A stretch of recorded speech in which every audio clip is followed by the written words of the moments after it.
আর Giles দিয়ে যে রেসপিরেশনটা হয় তাকে একসাথে আমরা বলতে পারি ব্র্যাঙ্কিয়াল ব্র্যাঙ্কিয়াল রেসপিরেশন। গিলস দিয়ে যখন হয় সেটাকে আমরা বলতে পারি ব্র্যাঙ্কিয়াল রেসপিরেশন। কিছু মাছ আছে যাদেরকে আমরা জিওল ফিশ বলি, মানে এরা জলের বাইরেও থাকতে পারে, এদের অ্যাক্সেসরি রেসপিরেটরি অর্গান আছে, মানে গিলস ছাড়াও এদের কিছু এক্সট্রা রেসপিরেটরি অর্গানস আছে এবং কিছু গিল প্লেটস ছাড়াও এদের কিছু এক্সট্রা রেসপিরেটরি সারফেস আছে। তো সেই কারণে এরা জলের বাইরেও থাকতে পারে। They can breathe in air for a limited period of time. এখান থেকে এই যে নেজাল ক্যাভিটি এবং এই যে ওরাল ক্যাভিটি, এই যে নেজাল ক্যাভিটি এবং এই যে ওরাল ক্যাভিটি, এই সবটা ইউনাইট করে যে জায়গাটা তৈরি হলো, যে কমন যে জায়গাটা তৈরি হলো, এটাকে আমরা বলতে পারি ফ্যারিংস। ফ্যারিংস দিয়ে কিন্তু এয়ার অ্যান্ড ফুড দুটোই পাস করে।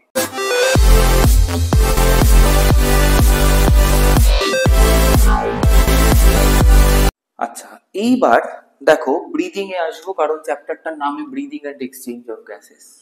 তো ব্রিদিং বা এক্সচেঞ্জ অফ গ্যাস কি দিয়ে হয় না, রেসপিরেটরি সিস্টেম দিয়ে হয়। ব্রিদিং সিস্টেম কিন্তু না, নাম হচ্ছে রেসপিরেটরি সিস্টেম। তার কারণ এক্ষুনি তোমরা শিখলে যে আমাদের শরীরে রেসপিরেশনের দুটো ফেজ আছে, একটা হচ্ছে গ্যাসিয়াস এক্সচেঞ্জ ফেজ আর একটা হচ্ছে এটিপি প্রোডাকশন ফেজ। তো গ্যাসিয়াস এক্সচেঞ্জ ফেজটাই তো ব্রিদিং। তো গ্যাসিয়াস এক্সচেঞ্জের জন্য যে অর্গানস গুলো আছে, যাদের নাম লিখলাম এক্ষুনি, তারা প্রত্যেকে কি তৈরি করে, রেসপিরেটরি সিস্টেম তৈরি করে। তো রেসপিরেটরি সিস্টেম কিন্তু বিভিন্ন অ্যানিমালে বিভিন্ন রকম।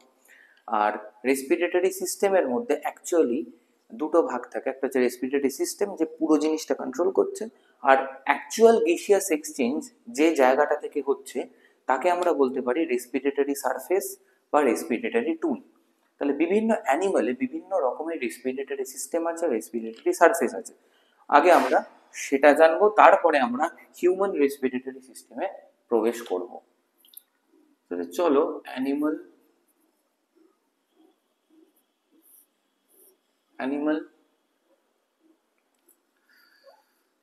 Respiratory organ.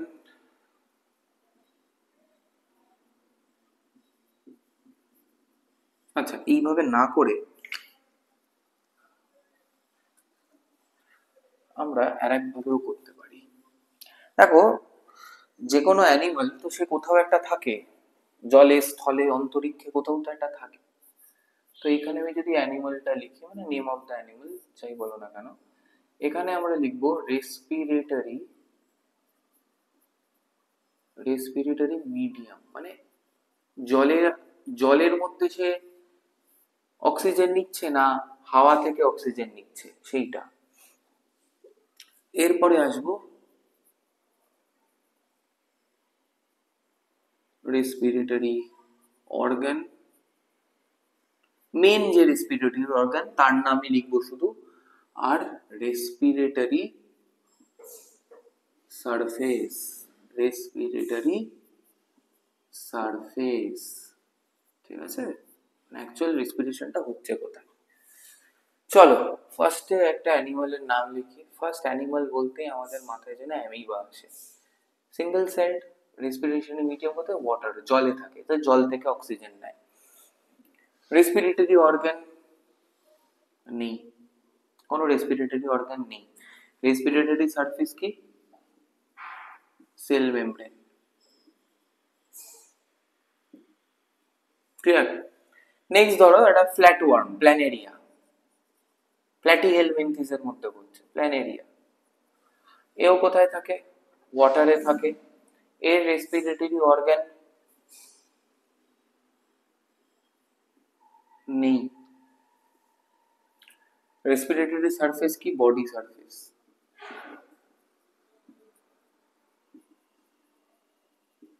চলো এবার আমাদের সবার প্রিয় ইনসেক্টস, পোকামাকড়। রেসপিরেটরি মিডিয়াম কি, অবশ্যই এয়ার, এয়ার, ঠিক আছে, বাতাস থেকে নেয় এর অক্সিজেন। রেসপিরেটরি অর্গান কি? ট্র্যাকিয়া।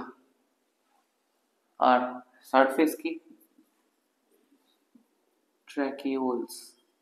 তাই একে আমরা এই ক্ষেত্রে ইনসেক্টদের ক্ষেত্রে আমরা বলতে পারি এদের ট্র্যাকিওলার রেসপিরেশন হয়, ট্র্যাকিওলার রেসপিরেশন। এই টার্মগুলো কিন্তু ইম্পর্টেন্ট। নেক্সট, ফিশ, ওয়াটার, অবশ্যই। রেসপিরেটরি অর্গান কি? গিলস। আর সারফেস কি? Gill plates, Gill plates. ঠিক আছে। নেক্সট আসবো অ্যামফিবিয়ান্স।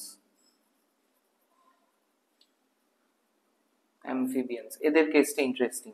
এরা যখন ইনিশিয়ালি থাকে ট্যাডপোল অবস্থায় তখন ওয়াটার, তারপরে অ্যাডাল্ট হলে এয়ার, তো এই ট্রানজিশনটা হয়। তো ওয়াটারে যখন থাকে তখন এরা কি করে? এরাও গিলস দিয়ে নেয়। আর এদের রেসপিরেটরি সারফেস কি? গিল ফিলামেন্টস। ঠিক আছে। এয়ার হলে এরা অনেক ভাবে নিতে পারে। একটা হচ্ছে body surface, moist body surface. ওয়াটারের মধ্যেও এটা হয়, এয়ারেও করে। প্লাস লাংস তৈরি হয়। ঠিক আছে। তখন সারফেসটা আমরা কিছু তখন কি হয়, তখন বডি সারফেস যখন থাকে তখন রেসপিরেটরি সারফেসটা হয়ে যায় স্কিন। আর লাংস যখন নিঃশ্বাস নেয়, লাংস দিয়ে যখন নিঃশ্বাস নেয় তখন সেটা হয়ে যায় অ্যালভিওলি। মনে রাখবে, গিলস দিয়ে যে রেসপিরেশনটা হয় তাকে একসাথে আমরা বলতে পারি ব্র্যাঙ্কিয়াল, ব্র্যাঙ্কিয়াল রেসপিরেশন। গিলস দিয়ে যখন হয় সেটাকে আমরা বলতে পারি ব্র্যাঙ্কিয়াল রেসপিরেশন। আর স্কিন দিয়ে যখন হয় সেটাকে আমরা বলতে পারি cutaneous, cutaneous respiration, cutaneous respiration. আর এরপরে আসে রেপটাইলস। এরাও এয়ার ব্রিদার সবাই। বার্ডস, ম্যামলস, এরা প্রত্যেকেই এয়ার দিয়ে নেয়।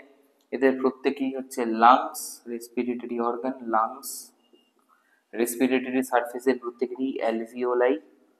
আর অ্যালভিওলাই দিয়ে যারা নিঃশ্বাস নেয়, মানে লাংস দিয়ে যারা নিঃশ্বাস নেয়, তাদেরকে আমরা বলতে পারি, নিঃশ্বাস নেয় না, সরি, নিঃশ্বাস নেওয়া যায় না, নিঃশ্বাস ছাড়তে হয়।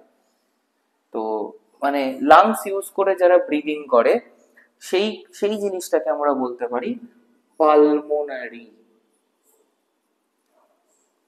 Pulmonary respiration, pulmonary respiration. তো রিক্যাপ করি ছোট্ট করে। দেখো, অ্যামিবা এরা তো সিঙ্গেল সেল, তাই না? এটা ইউনিসেলুলার অ্যামিবা। তো এদের গোটা বডিটাই একটা, মানে গোটা বডিটাই একটা সেল, বা ওদের একটা সেল গোটা বডির কাজ করে। কোথায় থাকে? জলে থাকে, তো জল থেকে অক্সিজেন নেয়। কোনো রেসপিরেটরি অর্গান নেই, সেল মেমব্রেনটাই রেসপিরেটরি সারফেসের কাজ করে। মানে গ্যাসিয়াস এক্সচেঞ্জ যেখানে হয়, অ্যাকচুয়াল গ্যাসিয়াস এক্সচেঞ্জটা যে জায়গাতে হয় সেই জায়গাটাকেই আমরা বলি রেসপিরেটরি সারফেস। লিখে দিই তোমাদের সুবিধার জন্য যে এখানে gaseous exchange occurs। ঠিক আছে, gaseous exchange occurs। যে সারফেসে gaseous এক্সচেঞ্জ হয় তাকে রেসপিরেটরি সারফেস বলি। তাহলে এদের রেসপিরেটরি সারফেস কি? Cell membrane. নেক্সট, প্ল্যানেরিয়া, এটা একটা ফ্ল্যাট ওয়ার্ম। ঠিক আছে, প্ল্যাটিহেলমিনথিস এর মধ্যে পড়ছে, ফাইলাম প্ল্যাটিহেলমিনথিস। এও জলে থাকে, এও জলে থাকে। এর রেসপিরেটরি অর্গান নেই। রেসপিরেটরি সারফেস কি? এন্টায়ার বডি সারফেসেই এদের গ্যাসিয়াস এক্সচেঞ্জ হয়। তারপরে আমরা ইনসেক্ট দিয়ে বলছি। ইনসেক্টরা এয়ার ব্রিদার। ঠিক আছে, তো এয়ার কি দিয়ে নেয়? ট্র্যাকিয়া দিয়ে নেয়। এদের বডির মানে সাইডে, এদের যে বডির সাইড ওয়াইজ এরকম প্রচুর ছোট ছোট গর্ত থাকে, যাকে ট্র্যাকিয়া বলে। সেই ট্র্যাকিয়া গুলো কি দিয়ে কানেক্টেড থাকে? ট্র্যাকিওলস, বিভিন্ন টিউব দিয়ে কানেক্টেড থাকে। সেই টিউবের মধ্যে থাকে হচ্ছে হিমোলিম্ফ, ঠিক আছে? সেই টিউবের মধ্যে কি থাকে লিখে দিচ্ছি, হিমোলিম্ফ। এই হিমোলিম্ফ দিয়েই ওরা কি হয়? গ্যাসিয়াস এক্সচেঞ্জ করে। মানে হিমোলিম্ফের মধ্যে অক্সিজেন দেয়, হিমোলিম্ফ থেকে কার্বন ডাই অক্সাইডটা ট্র্যাকিওলে বেরিয়ে আসে, আবার ট্র্যাকিয়া দিয়ে বডির বাইরে চলে যায়। এই টাইপের রেসপিরেশনকে বলা হয় ট্র্যাকিওলার রেসপিরেশন। নেক্সট, মাছ বা ফিশ, এরা জলে থাকে, সবাই জানো। গিলস দিয়ে এরা রেসপায়ার করে। গিলসে প্রচুর ব্লাড ভেসেল আছে, প্রচুর ব্লাড সাপ্লাই আছে। তো মেনলি দেখবে, তোমরা যদি বাজারে যাও দেখবে মাছের যে কানকো, যাকে আমরা গিলস বলি, প্রচুর এরকম চিরুনির দাঁড়ার মতো বা টিথ অফ দ্য কম্বস এর মতো দেখবে এরকম কিছু কিছু স্ট্রাকচারস আছে, তাকে আমরা গিল প্লেট বলি। তো এই গিল প্লেট দিয়েই এদের গ্যাসিয়াস এক্সচেঞ্জ হয়, ঠিক আছে? আর অ্যামফিবিয়ান্স, যেমন ধরো ফ্রগ, এদের ট্যাডপোল জলে থাকে, তখন এদের গিলস থাকে। তো এরা তখন গিল ফিলামেন্টস দিয়ে করে, সরু সরু সুতোর মতো স্ট্রাকচার থাকে, যাকে গিল ফিলামেন্ট বলে, সেই দিয়ে গ্যাসিয়াস এক্সচেঞ্জ করে। এবং গিল প্লেট বা গিল ফিলামেন্ট বা গিলস ইউজ করে যে রেসপিরেশনটা হয় তাকে আমরা ব্র্যাঙ্কিয়াল রেসপিরেশন বলতে পারি। আর এই অ্যামফিবিয়ান্সরা যখন অ্যাডাল্ট হয়, যখন এয়ার ব্রিথ করতে পারে, তখন কি হয়? এরা যখন জলে থাকে, এয়ার ব্রিথ যখন করতে পারে, অ্যাডাল্ট অ্যামফিবিয়ান্সরা যখন জলে থাকে, তখন এরা স্কিন দিয়ে জল থেকে অক্সিজেন টেনে নেয়, ঠিক আছে? এই টাইপের রেসপিরেশনকে বলা হয় cutaneous respiration, respiration through skin, ঠিক আছে? আর যখন ওরা ডাঙায় থাকে, ল্যান্ডে থাকে, তখন লাংস দিয়ে রেসপায়ার করে। তো অ্যালভিওলার সারফেস দিয়ে তখন গ্যাসিয়াস এক্সচেঞ্জটা হয়, যেটা কিনা respiratory surface. Birds, mammals, reptiles প্রত্যেকেই এয়ার ব্রিথ করে।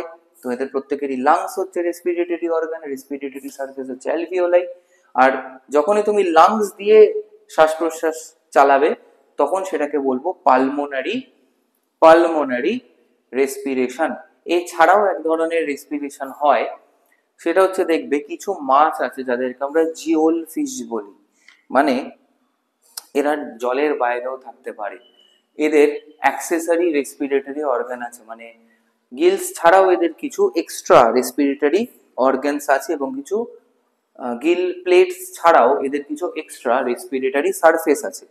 তো সেই কারণে এরা জলের বাইরেও থাকতে পারে। They can breathe in air for a limited period of time. যেমন শোল মাছ, ঠিক আছে, চানা স্ট্রাটাস, যার সাইন্টিফিক নেম। ল্যাটা মাছ, চানা পাংটেটাস, যার সাইন্টিফিক নেম, ঠিক আছে? তো এরকম প্রচুর আছে মাছ।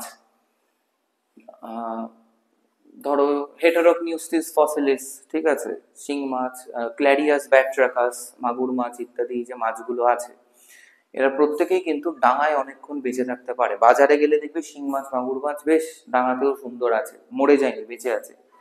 তার কারণ ওদের ওরাল সারফেস বা ওরাল ক্যাভিটি, যেটা মুখের যে গহ্বর, ওরাল ক্যাভিটি, তার মধ্যে প্রচুর মিউকাস আছে, এবং এই মিউকাসের মধ্যে প্রচুর ব্লাড ভেসেলস আছে। মিউকাস লাইনিং এর নিচে প্রচুর ব্লাড ভেসেলস আছে, ক্যাপিলারিজ আছে।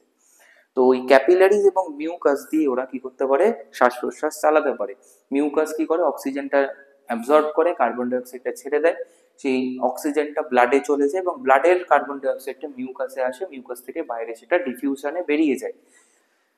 তো এই মুখগহ্বর দিয়ে এরা যে শ্বাস প্রশ্বাসের কাজটা চালাচ্ছে, এবং ওরাল ক্যাভিটিটাই যে রেসপিরেটরি সারফেসের কাজ করছে, এই ধরনের রেসপিরেশনকে বলা হয় ওরোফেরিঞ্জিয়াল বা বাকোফেরিঞ্জিয়াল রেসপিরেশন, ঠিক আছে? ওরোফেরিঞ্জিয়াল বা বাক্যোফেরিঞ্জিয়াল রেসপিরেশন। তো এই টাইপের কিছু রেসপিরেশন কিন্তু মানে টাইপস অফ রেসপিরেশন বা রেসপিরেটরি মিডিয়াম, সারফেস অর্গান নিয়ে আমরা একটা কম্পারেটিভ স্টাডি করলাম।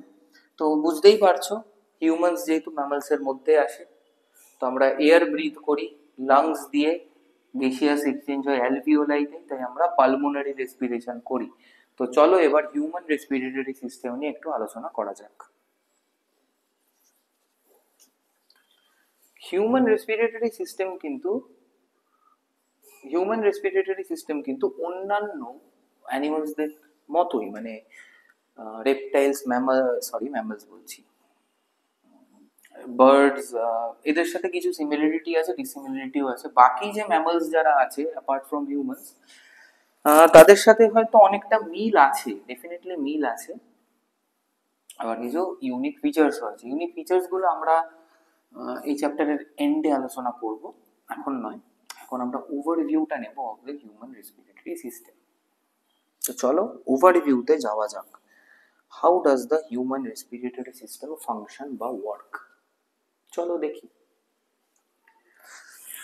দেখো, তোমরা যদি চার্টটা মনে করো বা যদি ভুলে যাও, প্রসঙ্গত বলে রাখি, আমার ক্লাসে যখন তোমরা বসবে, যখন ভিডিওস গুলো দেখবে, তখন হাতের কাছে টেক্সট বুকটা খোলা রাখবে, এনসিইআরটি টেক্সট বুক, ঠিক আছে? খোলা রাখবে, তার কারণ নিটের কোয়েশ্চেন এনসিইআরটি থেকেই হয়। এবার এনসিইআরটি তে সবকিছু দেওয়া থাকে না, এক্সট্রা যে জিনিসগুলো সেগুলোই আমরা এই ক্লাসে আলোচনা করি। তো একটা কিছু লুজ শিটস নেবে, পেন নেবে, তো ক্লাস চলতে চলতে নোট ডাউন করবে। যেগুলো বোর্ড ওয়ার্ক করি না আমরা এই চ্যানেলে, প্রত্যেকটা তোমাদের সাবজেক্টে যে ক্লাস হয়, প্রতিটা সাবজেক্টের যারা রেসপেক্টেড ফ্যাকাল্টিজ আছেন, তোমরা যারা ফলো করো, তোমরা কিন্তু অবশ্যই একটা পেন পেপার নিয়ে ক্লাসে বসবে, এই নোটস গুলো বানাবে, ঠিক আছে? বইতেও জায়গা থাকলে পাশে পাশে ছোট ছোট করে লিখে রাখবে, তার কারণ এনসিইআরটি বা তোমাদের টেক্সট বুকসে সবকিছু থাকে না, আমরা কিছুটা বাইরে থেকেও বলি। তো সেগুলো জানলে তোমাদেরই ভবিষ্যতে সুবিধা হবে, এই কম্পিটিটিভ এক্সামস গুলোতে তোমাদের ভীষণ হেল্প হবে। তো চলো, হিউম্যান রেসপিরেটরি সিস্টেমের যে পার্টস গুলো বলেছি, আমি শিওর তোমাদের মনে আছে, মনে না থাকলে একটু জাস্ট রিমাইন্ড করে দেখে নেবে। আমি আবার বলছি, তার কারণ এখন আমরা ওভারভিউতে ঢুকছি হিউম্যান রেসপিরেটরি সিস্টেম। তো দেখো, স্টার্টস উইথ একটা রাফ যদি ডায়াগ্রাম করি, this is your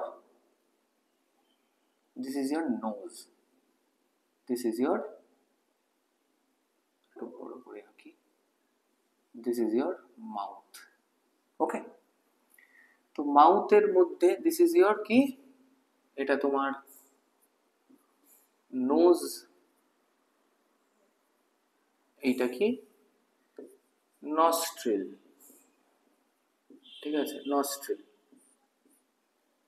তো আমাদের পেয়ার্ড নস্ট্রিল আছে, বা দুটো নাসা ছিদ্র আছে, পেয়ার্ড নস্ট্রিল আছে। এটা অবভিয়াসলি তোমার মাউথ, ওকে? মাউথ। এখানে তোমার টিথ অ্যান্ড তোমার প্যালেট আছে, এখানেও তোমার টিথ অ্যান্ড তোমার প্যালেটস, ম্যান্ডিবলস আছে, ইত্যাদি, রাইট? এখান থেকে এই যে নিজেল ক্যাভিটি এবং এই যে ওরাল ক্যাভিটি, এই যে নিজেল ক্যাভিটি এবং এই যে ওরাল ক্যাভিটি, এই সবটা ইউনাইট করে যে জায়গাটা তৈরি হলো, যে কমন যে জায়গাটা তৈরি হলো, এটাকে আমরা বলতে পারি ফ্যারিংস। ফ্যারিংস দিয়ে কিন্তু এয়ার অ্যান্ড ফুড দুটোই পাস করে, common passage of air and food, লিখে দিই। ফ্যারিংস is common pathway for air and food. Clear, I guess? Common pathway for air and food.